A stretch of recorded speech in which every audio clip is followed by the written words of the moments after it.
Now, so we are live on LinkedIn, on Instagram, on Facebook, and thank you for joining me and thank you for sending questions last week. And I've got some that I've written down, and then I'll go through some that you'll be sending me right now. And we can start. So what's on everybody's mind right now? I had several questions on the student loan debt, where actually people who had not had to pay for, I guess, since 2020 or 22, they now are mandated to start making payments as of May 5th, which was yesterday, right? And I can share with you right now that there's a lot of misinformation, there's a lot of confusion, and instead of me confusing you in the next couple of minutes on telling you what you can do or can't do, I'm going to send you to the place that you need to go to so you can take your time, read, see where you stand on making some of the payments back to the federal government for your student loans. And that is going to be studentaid.gov. For all the accurate information, no BS, straight from the horse's mouth, is studentaid.gov. There you can see it on the screen, hopefully. And then again, if you've got student loans, if you're worried about making a lot of debt, it's important to really get control of it. Sit down with a financial planner, not a financial salesperson, but a real financial planner. So hopefully somebody who's also a certified financial planner. And so you can build a plan and get yourself out of debt. Okay, what I like to say is get out of that slavery. Okay, so here we go. Here's another question. I guess debt is a big deal this week. Louis, should I take money out from my 401k to pay down some credit card debt that I have? And this is Lucy, who's 29 years old. Lucy, I'm going to tell you absolutely not. I think in a post that I'm going to be doing this week, I'm going to talk about how sacred you should really think about money that you're putting away for your future self, right? When you get older and may not be able to work or not have the capacity to work, and you're going to need some level of financial independence. And so what I hate is when I see somebody under the age of actually under any age, to be pulling money out of their retirement plan and pay down credit card debt, okay? Keep that as sacred money, leave it alone, do not touch it. Now, let me give you the technical reasons, the tax technical reasons why. If you are, let's just say, an average taxpayer and you're in the 24% tax bracket, and here in California, almost everybody pays a minimum of at least 9%. But let's say you're in the 9% tax bracket, right? You're paying 1/3 of your money goes to taxes. Well, if you pull that money out of your retirement plan, whether it's a 401k, 403b, your 457 plan, your IRA, your simple IRA, whatever, your SEP plan, you pull that money out, you're going to have to report it on your tax return as income. So now you're going to be paying 33% on that money, okay? So that already is more expensive than any credit card debt. Secondly, you're going to have to pay penalties. If you pull money out before the age of 59 and a half, there's a 10% penalty. And in the state of California, there's also a penalty. I think it's like 2.5%.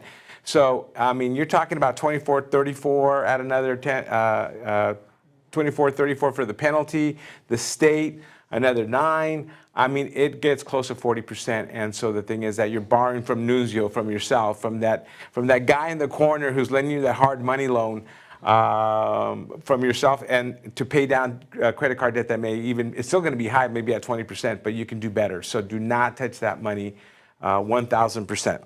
Okay. Another question that I have is, my son just turned 18 and he's leaving for college this August.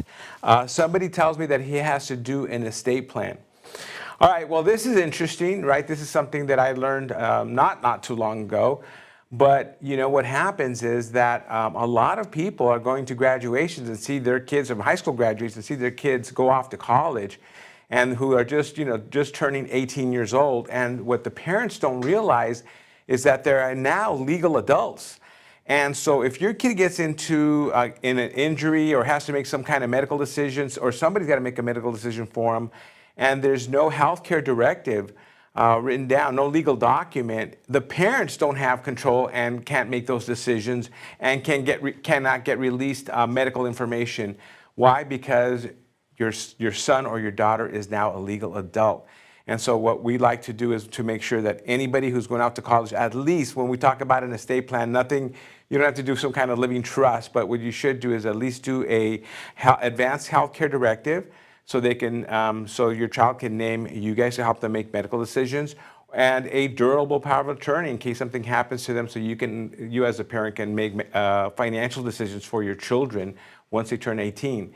So how many of you knew that or on your way to do it? And actually, those two documents, pretty much you can find for free or very inexpensively online. Just do a Google search for an advanced healthcare directive, or a durable power of attorney online, and you'll find sites that offer them to you. I mean, you can get those done and then legally notarized probably for under $50 or sometimes for free. Okay? What do we've got going on? Anything else? Anything else? Here we go. Louis, you always talk about investing, and I get excited. Don't know where to start, and I do not have a lot of money like probably your clients do. Actually, most of my clients don't have a lot of money. They're starting out. I've got clients that have had for 30, 40 years, so they have a lot of money, but I've got a lot of young people who are just starting out as well. So yeah, I guess you're saying, what's the minimum that you need to open up any kind of account? So listen, when you're starting out, you have lots of choices right now. When I first started in this industry, there were very, very little choices unless you work with a financial professional. You don't have to work with us at all. What you can do is you can go directly to Fidelity, you can go to Schwab, you can go to Robinhood, and those people do not, and those custodians do not have any minimums. You can invest with $1, you can invest with $10, you can invest with $20, and I'm just telling you that the importance is not the amount of money that you're investing. The important thing is that you have the correct mindset, that you're willing to go online and open up an account, connect your checking account to it, and have money being deposited in there weekly, monthly, quarterly, annually, doesn't really matter. But it's the mindset that you can have control over your finances, and it's up to you to do it, right? So you're taking full responsibility. So again, I go back to, I love to work on people's mindset to make sure that they're aware of that. No one's going to do it for them. And again, you're the ones that are going to have to save, and without any saving, nothing gets happened. If you don't save $1, you cannot invest. If you don't save $1, you cannot buy a piece of property. If you don't save $1, you're not going to buy whatever you need to buy to improve your life. And so again, just start saving, please, and do it automatically. Don't do it every time you feel that you should put some money away. Just have money taken out of your checking account to go into that investment account that you opened up at Fidelity, to go from your payroll account to go straight to your 401k or retirement plan that you have at work. Set everything up on automatic. Don't let it be based on when you feel that you have enough money or when you think you're going to have enough money, because you never will. You never will. All right, anybody else? All right, let's see here. Next one is I'm updating my trust. This is Jim. Jim from, Brea or Bakersfield, I can't even, it's a scribble here. I'm updating my trust. What is a good age for my kids to control their inheritance? Okay. All right, so I have a lot of clients right now that are also doing the same thing. They're updating their trust because the first time they did their estate plan, they did it when their children were born, or maybe 5, 10 years old, and now 25 years later, and their kids are in their 20s. They're graduating from college. They're adults, and maybe they want to name their kids as the trustees versus their brother or brother-in-law who had it named in the past. But the question is, at what age is a good age for my kids to get control of the money? All right, so let me just backtrack a little bit and put it to you this way. So I, Luis Barajas, have 3 kids. When my kids were younger, when they were in grammar school, I created a trust, right? Obviously, my wife and I named each other as trustees. The trustees are the people that you trust that will make sure that that someone, if you and your spouse die, someone will actually administer your assets to take care of your children and your estate, if you have any rental properties or stuff like that. And so back then I would have named, besides my wife obviously, and then after my wife it would have been maybe my brother to manage the assets for my 3 kids. Now my kids are in their 30s. And so, a while ago I updated my trust to make sure that I felt that my kids now were old enough to be able to, if Angie and I pass away, to actually handle the assets for themselves. Nobody would have to take care of it for them. They're old enough, they've got their own kids, and they're mature enough to do that. So the problem is that I've got some people that still want to do that, but their kids are 21, 23, 25. And so with that, is it too young? Is it the right age? I go back to it always depends, right? It depends on the level of maturity of your child, whether you want to name him or her the trustee to your trust, to your assets. And normally I used to put down, we used to put down 24, 25, and then it got to 27. And lately all my clients believe that probably at the age of 30 is probably the ideal, the sweet spot. I'm comfortable going into the late 20s. If the children are mature. If they're not, 30 is an ideal age. So that's what I normally recommend. So here's a question that I have. Also, I'm reading it, it's just come in. If I can only save a little each month, is it even worth it? Absolutely, right? There is a good friend who always used to say, hey, Luis, if you see a penny when you're walking down the street, do you pick it up? And I'm asking you that question. If you see a penny and you're walking down the street, not a dime, not a nickel, not a quarter, not a dollar, but if you see a penny, do you stop and pick it up? Do you value money? And I tell you that the only way to start is by taking that very first step, right? The only way to start is by doing that $1, and it matters. I need you guys to understand that I made a decision back in 1990, 91, to go back to the bottom. I was working with really super wealthy people. No one was investing. They didn't even have bank accounts at the time, and we got them to put in $1 a month and then $2 a month, and we would increase it, and then we got them to $10. I remember when somebody had invested with us $1,000, that would be a big deal. And again, 30 years later, those clients right now have $700,000, $800,000, $900,000, $1 million invested. And it wasn't because of me, it was because of time, right? If you could start now, it doesn't matter. What you've got is start now and start with as much as you possibly can. And if it's $1 a week, it's $1 a week. It doesn't really matter. It's the whole thing, like I said, you want to change your mindset, it's always worth it.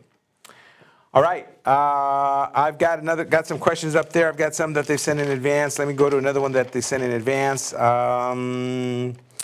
Luis, my wife and I are thinking about buying our first home, but based on what's going on with the economy and everything so uncertain for us, should we wait?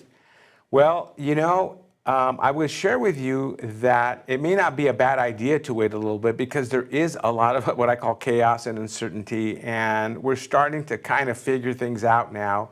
And the markets have kind of rebounded, but again, there's going to be a lot of craziness over the next several months based on we don't know what is coming out of the White House and what economic changes or interest rate changes or inflation or tariffs. We don't know what's happening from one day to the next. So I will share with you, if you think that your job is 1,000% secure, if you've got enough down payment, if you can afford a 6.5% to 7% interest rate on a mortgage right now, and you really need to move into a place, then I would say go ahead and do it. But otherwise, if you're still uncertain about things, which I still am a little bit right now, is I just want to make sure that you hold off on making some major purchase decisions. Nothing bigger than buying your own home right now, right? And you want to make sure that you don't go in to your dream home with a lot of also stress, because we go into a recession and you lose your job and now you can't make the mortgage payment and you get behind and you ruin your credit. So right now, just be patient, okay? If you've not tied into a contract right now, be patient, and it won't be long. I think that before we get control of kind of what's going on right now. What is the best way to start teaching your kids about money? All right. So I think that, you can do two things. One is you can start, as soon as I think that you can start giving your kids a chore around the house, and they're willing to work, and this is how they're going to earn their money to get the things that they want. They start realizing that, if they work for something and then spend all their money, whatever you want to give them, on a toy, and it all goes and there's nothing left, I don't know if that, they'll start making wiser decisions, right, with their money. But I think that it's as soon as they can start doing some chores and they understand that money's tied to a certain level of energy and output and value. Might be, so again, for some people that's 7, 8, 9 years old. Some other people that's 10, 12, 13. I don't know, maybe some 30-year-olds still need some training. Let's see here. What's another one I have? My daughter's going to college in August. What's your advice to teach her how to budget and make smart money choices? Yes. So when she goes to college, right, one of the things that you're going to do is if you're helping her out, I'm assuming that you're helping her out, or whether she's making money. I mean, she's got to be able to pay her own bills, right? So there's going to be a budget where if you're helping her out, you put so much money into that account, and she's going to have to pay her rent. She's going to have to pay utility bills, and whatever's left over, there's enough there for eating and enjoying herself just a little bit. Right? So usually what we do is we don't like to give kids a credit card. We like to use a debit card. That way, whatever they're using, it's going directly, they're seeing it's coming out of that bank account and they're checking. So one is first to sit down and actually do a budget. And by the way, if you go to our website at luisbarajas.com, I'll have Eddie, if it's not there, Eddie, if you can remember to put this one on. We have the Financial Greatness Confidence budget on there. It's just recently updated, actually. Eddie may have an older version that we actually did a few days ago. I sat down with my team yesterday and updated that budget, and we'll have it up for you by the end of the day. And it's a great budget because it takes into account stuff that most people don't have on any other budgets, like what are they spending money on the weekends, eating out, a whole bunch of different stuff. Okay, so download that budget and sit down with your daughter to go through it. Let's see here. We got, okay. This is a good one. This is one that I get occasionally, and I got it this week. It's from a couple. It's Candace, and I think it's Kobe. We met a friend of a friend who sells insurance, and he was telling us that term insurance is not good because it expires. And so, after we left the party, my wife and I went home, and then we realized that's all we had were term policies, and now we're second guessing ourselves if we did the right thing. So I will share with you if that person at the party was talking and telling you that term insurance is not good insurance. They were an insurance agent who was trying to sell you a cash value life insurance policy. Not that there's anything wrong with that, but term policies are the best for couples who have young kids and are starting out and cannot afford a lot. Because what happens is you have to understand the only reason technically why you need life insurance, right, is in case you prematurely die before your kids are raised and somebody's going to need money and you haven't saved enough money because you haven't lived long enough to save enough money to take care of your kids or take care of your spouse. And so that's the thing of life insurance. Now, term insurance is plain vanilla insurance that pays for anything if you pass away, and that money goes directly to your spouse or to your trustee if both of you pass away, tax-free to the kids, completely tax-free to the kids. And you can get a lot of insurance for a minimal cost. I know that if you're in your, if you have kids and you're in your 20s or early 30s, it'll cost you maybe 25, 30, 35 bucks a month for sometimes $1 million of life insurance, right? So if something were to happen to you, God forbid, your family would get those $1 million tax-free, and it didn't really cost you much.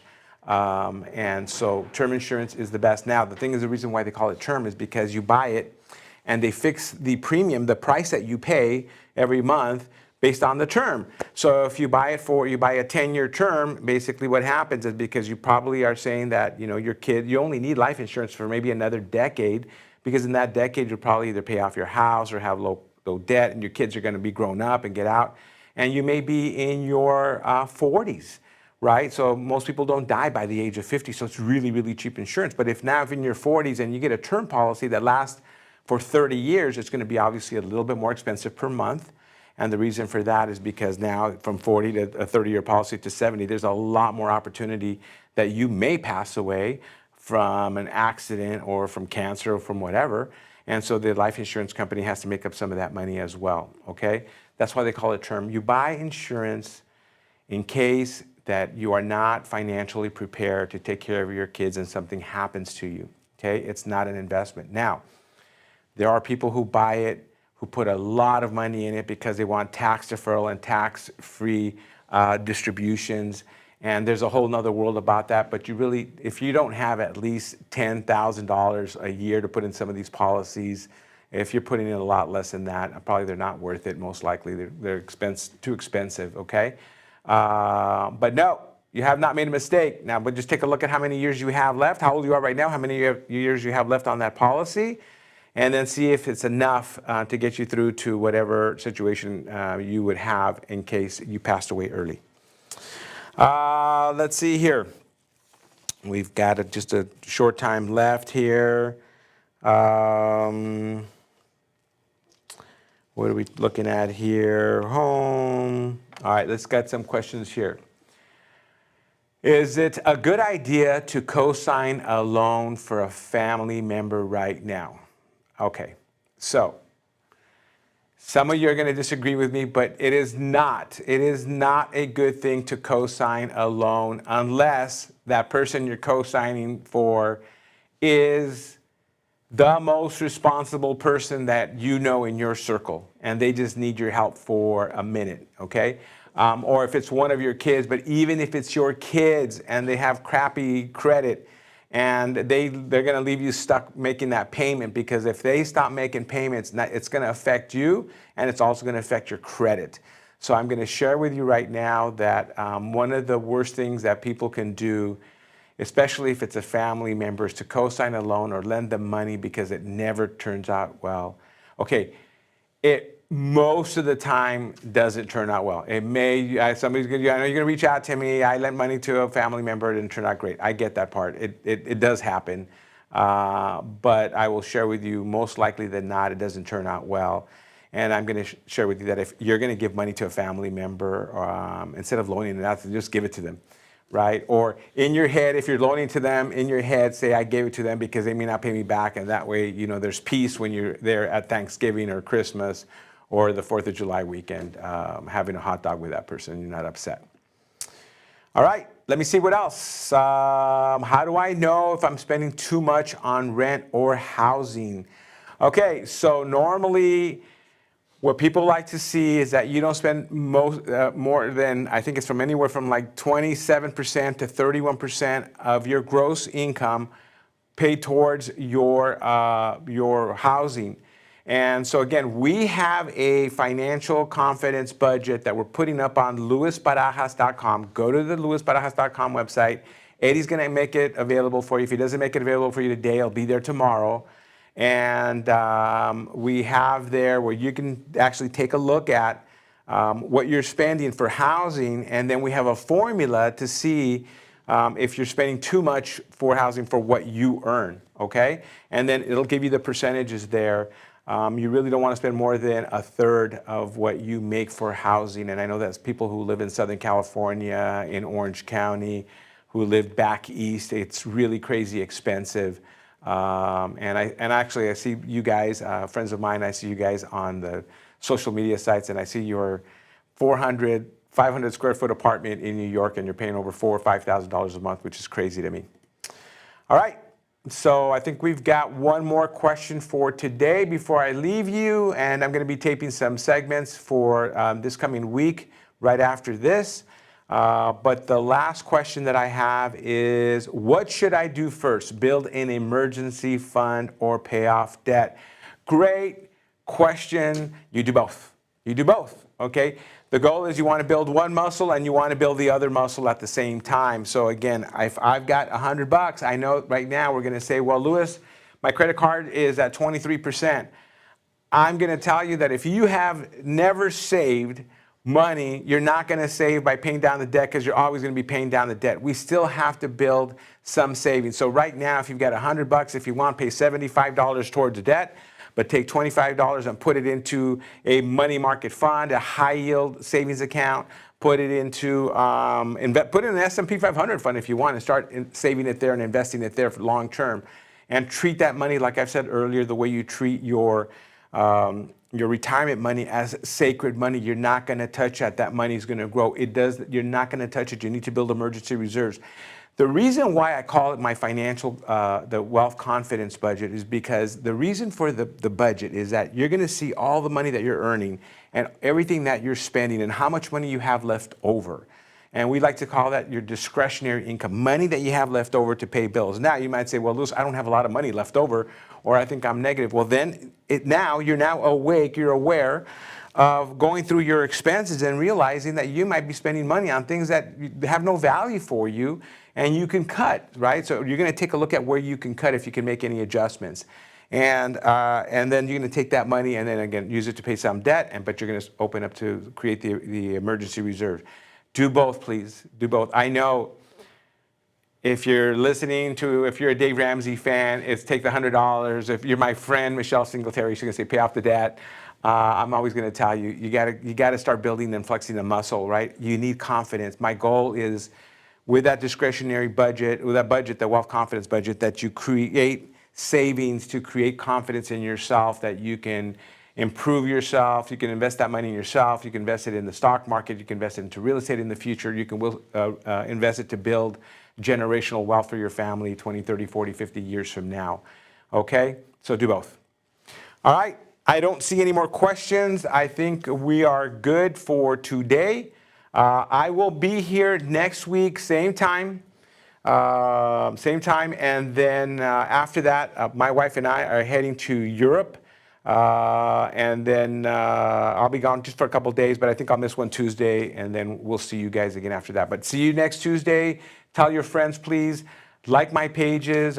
We really appreciate the more that people like my page, the better content we have, and you'll help me out a lot as well, okay? I appreciate all of you. Thank you for tuning in, and talk to you next week.